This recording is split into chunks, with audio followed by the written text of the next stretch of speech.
suñ notation déjà wàcc na notation bi wàcc nag Abdou Nguer mooy wane ne bailleur de fonds yi moo dem fenn ba lebal ñu bañ lebal la léegi dem Oussou dafa daaneel rek pays à risque lañu merci Oussou dafa daan rek xoolal wax ji dafa pare Oussou daa pare rek bala mu ñibbi këram Moody's daaneel nous sommes devenus un pays ma liiral leen kii bi selon la revue confidentielle Dakar lii nag Dakar Actu moo ko génneel te Dakar Actu source mooy revue confidentielle Dakar. L'agence de notation Moody's a annoncé vendredi soir la dégradation de la note du Sénégal qui passe désormais à B3 avec une perspective négative. Cette décision clôture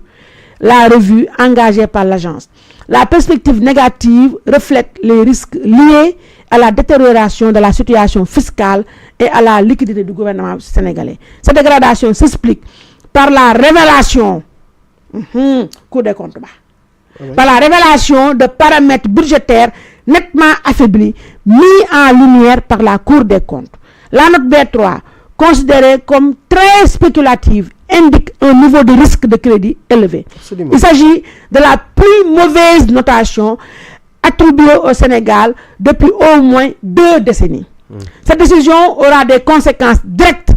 sur les conditions d'emprunt du pays. Dakar devra désormais se financer à des taux d'intérêt plus élevés, pouvant atteindre des niveaux à 2 chiffres, les prêteurs intégrant désormais le risque accru de défaut de paiement dans leur calcul.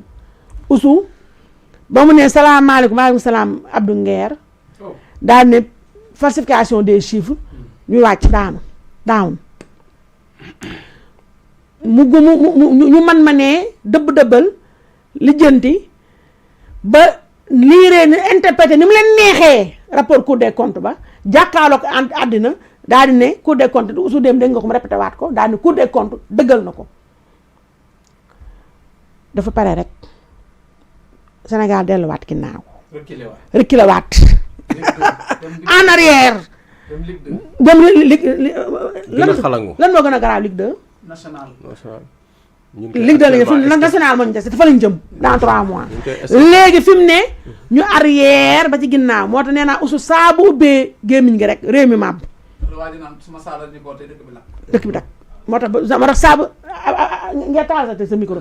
ngeer saabu sàllar ñu ko dëkk bi lakk léegi nag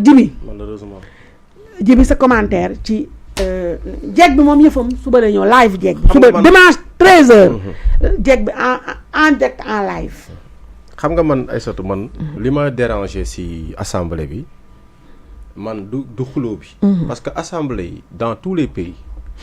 day am ay confrontation day am ay jàppante parce que c'est normal parce que en réalité ay nit bu ñu toogee di waxtaanee dëkk ak gestion wu dëkk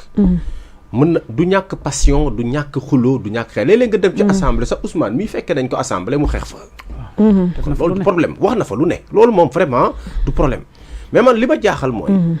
Ousmane la manière dont Ousmane Sonko est facile à provoquer c'est-à-dire que Ousmane ni mu neexee yëngal ak ni mu neexee amul sérénité c'est-à-dire que Ousmane ce qu'il ne sait pas mooy cette opposition là bi mu doon wax naan amul opposition fi mu toll ni ñi ngi jouer ak ay neeram kii bu defaatee lii day dof de bu duggaatee assemblée nationale defaat li mu def nii bu deful ndànk feebar de parce que névrose moo ko nar a jàpp parce que lu tax ma wax la ko xaay ma wax la phrase bi est-ce que jar na mer yàlla nañu yàlla musal si nguur gu amul solution mais attends nguur gi yow yoruloo ko kan moo yor nguur gi Diomaye Faye moo yor nguur gi Diomaye Faye moom mooy jël décision normalement Diomaye Faye mooy président de la République léegi yow lan la sant dafa ne la boo demee décliner ma sama vision devant les députés défendre ma sama vision devant les députés mais yow boo ñëwee lan lañ la wax solution yow bind nga lire solution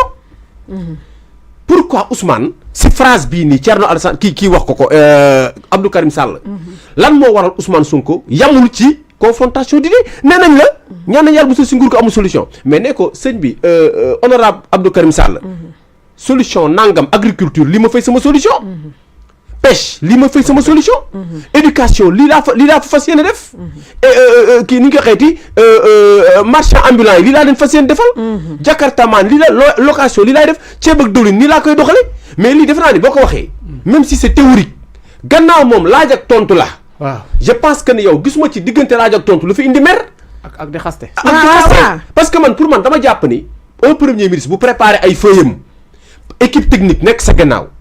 fonctionnaire boo woo nekk kaañ dem assemblée mu ànd ak yow. dëgg la information boo bëgg ñu jox la ko. nga tiim budget bi di ko gis. xam si lu kenn xamul. mais question bu simple nii ay solution lañ la laaj te Ousmane dafa chaque question bi saa yu génnee Ousmane mer. fàttaliku ne yaa ngi fàttaliku tubaab bi fi ñëwoon. mooy septembre ba mu toogee di weeje budget bi. tubaab bi ne ko quelles sont les solutions que tu préconises pour le Sénégal quelles sont les mesures que tu as prises. Lamine pour régler le problème des Sénégalais. Lamine dee la xool machine bi xoolal li ma lay bind. xam nga da ci bàyyi xel wala ko fa toog da la ko wax. est-ce que voilà à chaque fois buñ ko interpellé ci maanaam lu jëm ci wàllu solution wala ci wàllu mesure Ousmane lii dal na ko ci tubaab ba. ba mu ne ko monsieur le premier ministre quelles sont les solutions ou bien quelles sont les mesures que vous préconisez pour régler les problèmes des Sénégalais Ousmane Sonko ci saa si dafa soppeeku. ne ko clairement madame je suis désolé mais on n'est pas là pour parler de ça. mais boo dee premier ministre bu compétent. fu ñu la laajee solution war nga ko mën a génnee. dëgg la parce que yow normalement Ousmane mais Ousmane bu amul solution actuellement ba ciy xuloo kan moo am solution.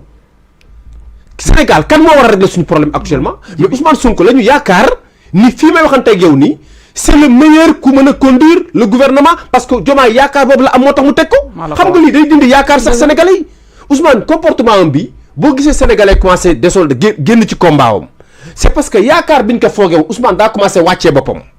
yii da lay wàccee kilifa moomul xuloo ba mbooloo yii dafa am loo xam ni chaque premier ministre bu jaar ci gouvernement député daañu la ko laaj lan mooy say mesures lan mooy say solution lan mooy sa programme lan mooy say pexe problème temps nan nga koy régler mais loolu Abdou lu si jar xeex xuloo dëgg yow yaa ne mën nga ñi fi nekkoon mënuñu amuñu xam-xam waxam la de mënuñu doxal moom la yaa may dégg réew mi daanal nañ ko moom la yow yaa yor pexe yi yaa yor solution yi moom la ñoom ñëpp yaa leen gën a jub li ngay def xam nga ko mën nga ko